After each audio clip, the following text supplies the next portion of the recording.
All master teachers and great initiates are in this Melchizedek council.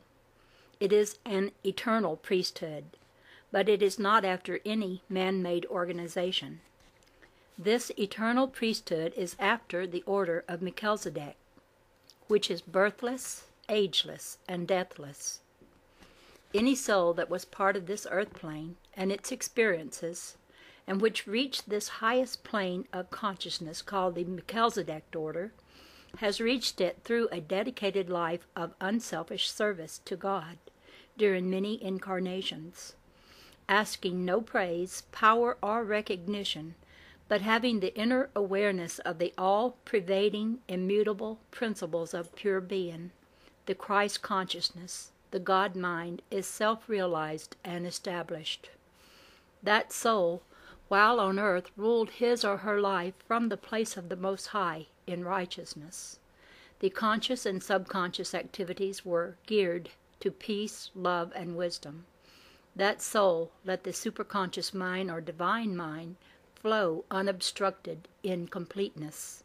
In other words, there was a complete surrender to God's will, and the will of good only. This is the order that Jesus belonged to and ruled in as Christ Jesus, the high priest forever, after the order of Melchizedek. The Melchizedek Council is a most high, truth-revealing tribunal. Their services and teachings are always as unto the one eternal God. Knowing that God's will is the only perfect will, any assignment that is given to a member or a teacher on a slightly lower plane of the great white brotherhood always has a definite spiritual purpose. The reasons for this are to aid the various races of humanity raise their consciousness level and to develop their perceptions of their own divine, inherent nature. All master teachers of the Melchizedek order have pointed to the fact that man is a triune being, following the triune principle of life. First, man is spirit, one with life, since there is no separation in God. Second, man is a soul, in which God-mind is individualized. Third, man has a house of clay, a vehicle in which he operates, a body composed of matter, which he uses to serve God, and which he needs to prove the principles of life as a God-man. There are many fine spiritual teachers who are working on the lower levels of the White Brotherhood, who are serving the great ones, to inspire others to point the way of service toward the higher regions of work.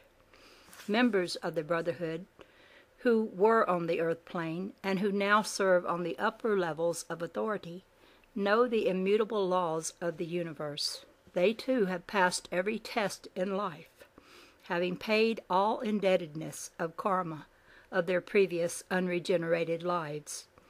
They steadfastly and sincerely kept their standards high, never compromising on any principles of life and truth. Their lives were dedicated to pure unselfish service, and beheld all life as God life.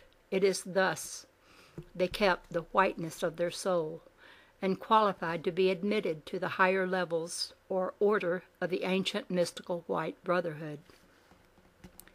No one can ever be a member of the White Brotherhood who deliberately uses any of the immutable laws for prestige or power, for personal gain or advancement, who exploits any man of earth unfairly and unjustly, who uses deception in any form to misrepresent or confuse. If it is not of God, it is not spiritual. Therefore, it is not of the White Brotherhood. All master teachers of old, including those we are more familiar with, such as Abraham, Amenhotep, I'll spell that one, Amenhotep, of Egypt, Gautama Buddha, Confucius, Krishna, Enoch, Daniel, Jesus, Zoroaster, Pythagoras, Plato, Aristotle, and many other myriad teachers of old, as well as many of more recent times, were members of the White Brotherhood and shall continue to be so forever. Who tenanted a body first?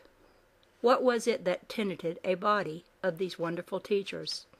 It was the I Am, which is the Christ light, or Christ power of God. It has always been and shall always be the I Am, or the Christ light of God, which spoke in every teacher who carried the torch of truth, even though it was unrecognized by those who heard them.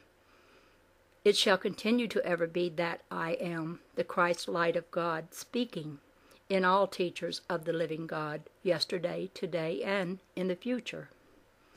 Just as Abraham was the Christ light of God to his people, and the teacher Confucius was the Christ light of God to his people, Zoroaster was the Christ light of God to his people, even as Gautama Buddha of India and Jesus of Nazareth were each the Christ light of God to their people in their time.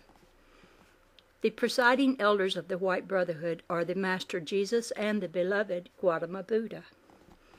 They are the presiding elders because they are the supreme teachers in the service of the great cosmic Father.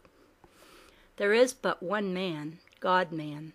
Let no man of earth, in his limited understanding, tell you otherwise, for he or she who so attempts to do is speaking in error, contrary to truth. All are in the One, and the One is eternally in all one. All great spiritual teachers recognize this true eternal principle of the brotherhood of man, the completeness of creation in the vastness of life. Life is complete. However, man must first become aware of this completeness, and this he will do when he ascends in consciousness enough to comprehend the vastness of his own divinity. Very few of those who heard the messages fully understood the meaning, nor were they able to grasp the meaning of the unity of the human race in the spiritual realms. Those great initiates and sages are still continuing to teach in the bright light of the Oversoul of the universe, known to man of earth as God. You will understand there is nothing impossible for the master teachers or the council members to accomplish. They are those who have finished their travail upon the mundane sphere of life, having learned well how the immutable laws operate. Therefore, having no further desires, there is no necessity to return in physical habiliment or earthly form.